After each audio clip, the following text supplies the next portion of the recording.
آج جبکہ پوری دنیا میں خواتین کا عالمی دن منایا جاتا ہے، لیکن بھارت کے غیر قانونی زیر تسلط جموں کشمیر میں خواتین کو قابض بھارتی فوج کی خوفناک ریاستی دہشت گردی کا سامنا ہے۔ کشمیری خواتین کو صفاق قابض فوجوں کے ہاتھوں تشدد، بے حرمتی اور آبروریزی جیسے سنگین مسائل کا سامنا ہے۔ کشمیری خواتین کو اپنے پیاروں کی جبری گمشدگی کے ذریعے ذہنی اذیتوں سے بھی دوچار کیا جاتا ہے۔ کشمیری خواتین کو اس وقت انتہائی نامساعد حالات کا سامنا ہے۔ یہ امر قابل ذکر ہے کہ جنوری 1989 سے لے کر اب تک غاصب فوج نے 11,256 کشمیری خواتین کی آبروریزی کی ہے۔ کشمیریوں کا بے دردی سے قتل عام کے سبب یہاں گزشتہ 3 دہائیوں کے دوران 22,958 خواتین بیوہ ہو چکی ہیں۔ مقبوضہ جموں کشمیر دنیا کا وہ واحد خطہ ہے جہاں ہاف ویڈو کی اصطلاح ان خواتین کے لیے بولی جاتی ہے جن کے شوہر گزشتہ کئی برسوں سے بھارتی فوج نے لاپتہ کر رکھے ہیں اور ان کی واپسی کی امید اب دم توڑ چکی ہے۔ قابض بھارتی فوج کشمیری خواتین کی بے حرمتی اور ان کی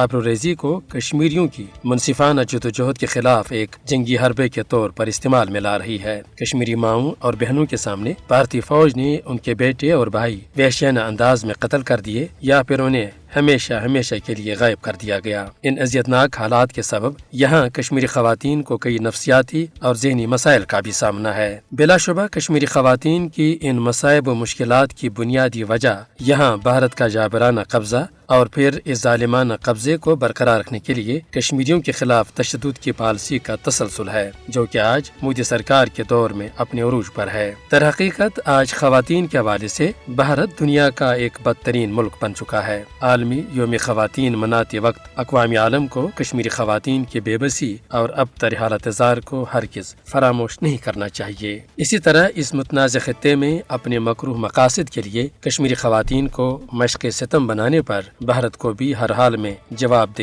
بنایا جانا چاہیے۔